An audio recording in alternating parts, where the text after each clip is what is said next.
প্রিয় viewers, welcome back to Homaira's kitchen. আজকে share করছি শর্টকাট একটা রেসিপি। শর্টকাট না, একদম দি শর্টেস্ট কাট রেসিপি। এর চেয়ে আর এত শর্টকাট রেসিপি বোধহয় হতেই পারে না। টমেটো ভর্তা। এই ভর্তা আমি 7 দিনে 7 বার করি, মাসে 30 বার বা কখনো 31 বার আর কখনো 28 বার। ফলে টমেটো ভর্তা করার জন্য টমেটো পুড়িয়ে কেটে বেটে চেঁচে এত কিছু করার আমার সময় নাই। আমার ভিউয়ারদের মধ্যে যারা আমার দলে পড়েন তাদের জন্য আর স্পেশালভাবে কর্মজীবী মহিলাদের জন্যই এই ভর্তার রেসিপি। তবে ভর্তার শুরুতে জানিয়ে দিই একটা কথা, এই ভর্তা আপনাদের সাথে শেয়ার করার সময় কিন্তু আমি ভয়ে ভয়ে শেয়ার করছি না, কারণ এই ভর্তা এত সহজ, এত সিম্পল, কিন্তু স্বাদ সেরার সেরা। হাঁড়িতে আমি 2টা লাল টুকটুকে টমেটো নিয়েছি। কাটাকাটি কিন্তু কোনো কিছু করার দরকার নেই। তার মধ্যে দিয়েছি 7-8টার মতো রসুন কোয়া। ভয় পাওয়ার কোনো দরকার নেই, এই রসুনের জন্য এই ভর্তা হবে সেরার সেরা। রসুন কোয়া ছেলাটা বোধহয় কারো কারো কাছে একটু কঠিন ধরনের কাজ, এই কারণে এটাও ছিললাম না। জাস্ট আমি রসুনগুলি কোয়া হিসেবে চোখা সহই দিয়ে দিলাম। আর দিয়েছি 7-8টার মতো কাঁচামরিচ। না, কাঁচামরিচ আমি গোটা দিব না, এটা একটু কাজ করছি। এটার মধ্যে আমি বিচিটা ফেলে দিচ্ছি, কারণ পরে তো একটা ডলা দিব, তখন এই বিচি কিন্তু সাংঘাতিক ঝাল লাগবে, আর মুখে লাগলে ভালো লাগবে না। আর দিয়েছি একটা পেঁয়াজ।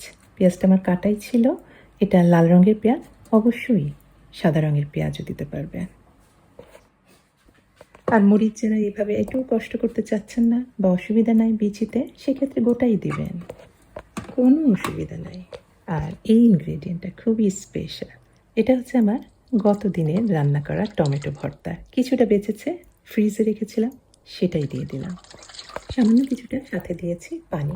পানিটা না দিলেও কিন্তু হয়, আর গত দিনের যে ভর্তাটা দেওয়া হয় সেটাতেই কিন্তু স্বাদটা আরও ভালো হয়। আর দিয়েছি সামান্য কিছুটা স্বাদ অনুযায়ী লবণ। ব্যাস তৈরি। এখন এটাই সব কিছু মিলিয়ে ঝেলিয়ে একেবারে সেদ্ধ করব। সিদ্ধ করার সময় অবশ্য আমি রান্নাঘরে থাকি না, আমি আমার অন্য সব কাজে ব্যস্ত হয়ে যাই। শুধু একটু খেয়াল রাখবেন পানি যেন সম্পূর্ণ শুকিয়ে গিয়ে টমেটো পুড়ে না যায়। 15-20 মিনিটের মধ্যে টমেটো একেবারে গলে গিয়েছে। আমি শুধু টমেটোর খোসাটা ছাড়িয়ে নিলাম আর একটা বাটিতে ঢেলে নিয়েছি। আর এখন কাঁচা অবস্থায় রসুন ছিলা কিন্তু খোসা ছাড়ানো খুবই কঠিন, কিন্তু সেদ্ধ হয়ে গেলে এটা একটা মজার ব্যাপার। এখন জাস্ট দেন একটা ডলা, একটা না কয়েকটা ডলা। আমি আবার কাঁচামরিচটা ডলা দিয়ে আবার কাঁচামরিচের যে খোসাটা সেগুলি আবার ফেলে দিচ্ছি। ইচ্ছা হলে রাখবেন, কোনো অসুবিধা নাই। এত সহজ একটা রেসিপি হয়তো আপনারা উৎসাহ হারিয়ে ফেলছেন। এখন একটু জমকালো ভাবে উপস্থাপন করি। বাটিতে নিয়েছি কিছু ফ্রেশ ধনেপাতা কুচি, আর তার মধ্যে লবণ একটু ডলে দিয়ে তার মধ্যে খাঁটি সরষের তেল বাংলাদেশ থেকে এনেছি, ভালোভাবে একটু কুচলিয়ে নিয়ে এটাই টমেটোর মধ্যে দিয়ে দিলাম। অবাক লাগবে শুনলে, এই টমেটো ভর্তার স্বাদের কাছে অন্যান্য টমেটো ভর্তার স্বাদ আমার কাছে কিছুই মনে হয়নি। বিশ্বাস করার জন্য একবার তো ট্রাই করতেই হবে।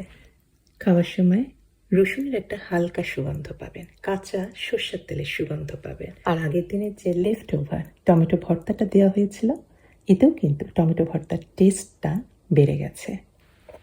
আর সবশেষে রেসিপি যদি পছন্দ হয়, পছন্দ না হলেও সাবস্ক্রাইব করে আমার সাথেই থাকবেন।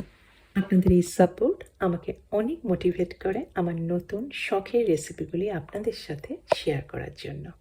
সবাই ভালো থাকবেন। এখানেই শেষ করছি। আমি হোমায়রা। আল্লাহ হাফেজ।